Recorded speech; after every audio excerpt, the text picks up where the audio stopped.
हर हर महादेव। जय माता दी साथियों, जैसा कि आप सभी को पता है कि कल से प्रारंभ हो रहे हैं पवित्र नवरात्रि के पर्व। और पवित्र नवरात्रि के पर्व को आप और हम बहुत ही धूमधाम से मनाते हैं। इसलिए आज की इस वीडियो में हम यह चर्चा करेंगे कि कल से प्रारंभ हो रही इस पवित्र नवरात्रि के प्रथम दिवस के अंतर्गत हमें किस तरह से कलश की स्थापना करनी चाहिए, कलश की स्थापना करते समय किन किन बातों का हमें ध्यान रखना चाहिए, संपूर्ण विधि विधान की चर्चा करेंगे कि किस तरह से कलश की स्थापना करनी है, किन किन सामग्रियों की आवश्यकता पड़ती है कलश स्थापना के लिए, और सबसे शुभ मुहूर्त क्या होगा, किस तरह से नवरात्रि के व्रत को धारण करना है, किन बातों का हमें ध्यान देना है। हम यह भी चर्चा करेंगे कि नवरात्रि का पर्व कब से कब तक है और इन 9 दिनों में आपको कौन से कार्य करने चाहिए ताकि आपकी प्रत्येक मनोकामनाओं की पूर्ति हो सके। अतः संपूर्ण चर्चा आज की इस वीडियो के अंतर्गत हम करेंगे। हिंदू धर्म में नवरात्रि के पर्व का विशेष महत्व होता है। चैत्र माह के शुक्ल पक्ष की प्रतिपदा तिथि से चैत्र नवरात्रि शुरू हो जाती है। नवरात्रि पर माता देवी दुर्गा का 9 अलग अलग स्वरूपों के विधि विधान के साथ पूजा अर्चना की जाती है। नवरात्रि के 9 दिनों तक लोग उपवास रखते हैं। इस बार नवरात्रि की शुरुआत 9 अप्रैल अर्थात मंगलवार से होने जा रही है। हिंदू पंचांग के अनुसार 9 अप्रैल मंगलवार से चैत्र नवरात्रि की शुरुआत हो रही है। हिंदू धर्म में किसी भी धार्मिक अनुष्ठान से पहले कलश की स्थापना की जाती है।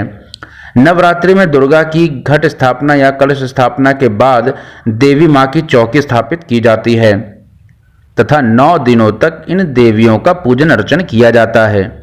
कलश को भगवान विष्णु का प्रतीक माना जाता है। मां दुर्गा की पूजा करने से पहले कलश की पूजा की जाती है। नवरात्रि में मां दुर्गा के 9 स्वरूपों की विधि विधान से पूजा की जाती है। साल भर में कुल 4 नवरात्रि आती हैं, जिसमें चैत्र और शारदीय नवरात्रि का महत्व काफी ज्यादा होता है। माना जाता है कि नवरात्रि में माता की पूजा अर्चना करने से देवी दुर्गा की खास कृपा होती है। मां दुर्गा की सवारी वैसे तो शेर है, लेकिन जब वह धरती पर आती हैं तो उनकी सवारी बदल जाती है और इस बार मां दुर्गा घोड़े पर सवार होकर धरती पर आएंगी। हिंदू पंचांग के अनुसार 9 अप्रैल मंगलवार से चैत्र नवरात्रि की शुरुआत हो रही है। अब यदि चर्चा कर लेते हैं कि चैत्र नवरात्रि की तिथि क्या हो सकती है, तो प्रतिपदा तिथि प्रारंभ 8 अप्रैल को रात 11:50 से शुरू होगी। प्रतिपदा तिथि समापन 9 अप्रैल को रात 8:30 तक होगी। यदि चैत्र नवरात्रि के पूजन विधि की बात करते हैं तो घट अर्थात मिट्टी का घड़ा, इसे नवरात्रि के पहले दिन शुभ मुहूर्त के हिसाब से स्थापित किया जाता है। घट को घर के ईशान कोण में स्थापित करना चाहिए। यदि आपको ईशान कोण के विषय में जानकारी नहीं है तो आपको बता दूं, पूर्व दिशा और उत्तर दिशा के मध्य की दिशा को ईशान दिशा कहते हैं। तो ईशान कोण में आपको यह घट स्थापित करना चाहिए। घट में पहले थोड़ी सी मिट्टी डालें और फिर जौ डालें, फिर इसका पूजन करें।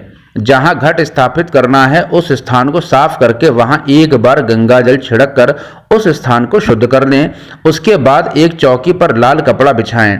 फिर मां दुर्गा की तस्वीर स्थापित करें, या मूर्ति हो तो मूर्ति की भी आप स्थापना कर सकते हैं।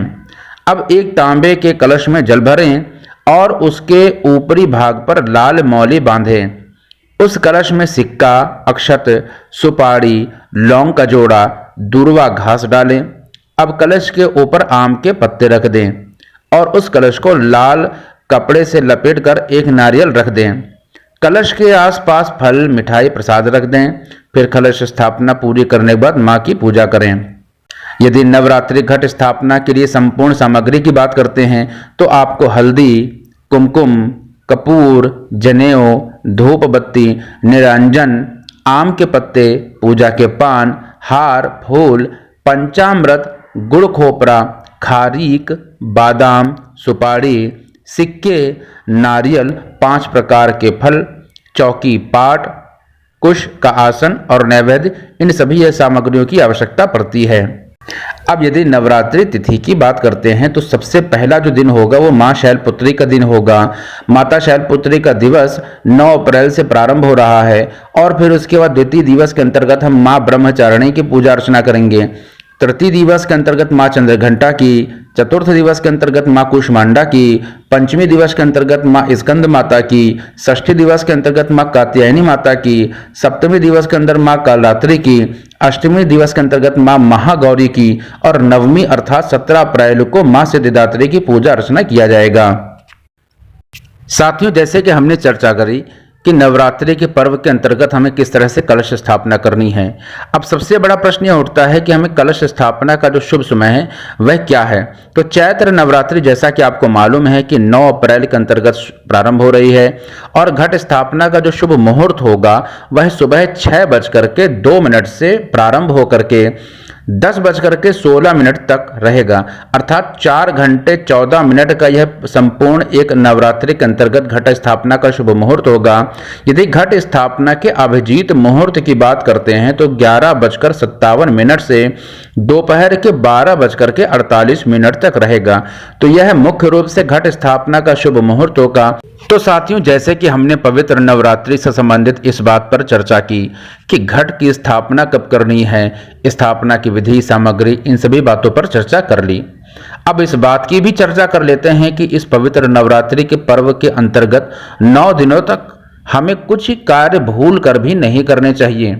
और कौन कौन से कार्य हमें इस नवरात्रि के 9 दिनों तक करने चाहिए, तो आपको बता दूं कि सबसे पहले तो जब आप घट स्थापना कर रहे हैं तो इस बात का आपको ध्यान रखना होगा कि जो घट स्थापना की दिशा होगी वह ईशान कोण ही होनी चाहिए।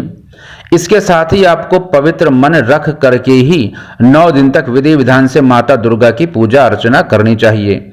मन को पवित्र रखना सबसे परम आवश्यक है।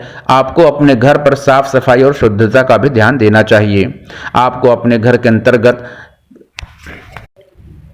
आपको आपके घर के अंतर्गत जो भी कबाड़ या ऐसी खराब सामग्री है उसको निकाल करके बेच दें और पूरे घर की संपूर्ण साफ सफाई और माता के स्थान की अच्छे से सफाई रखनी चाहिए।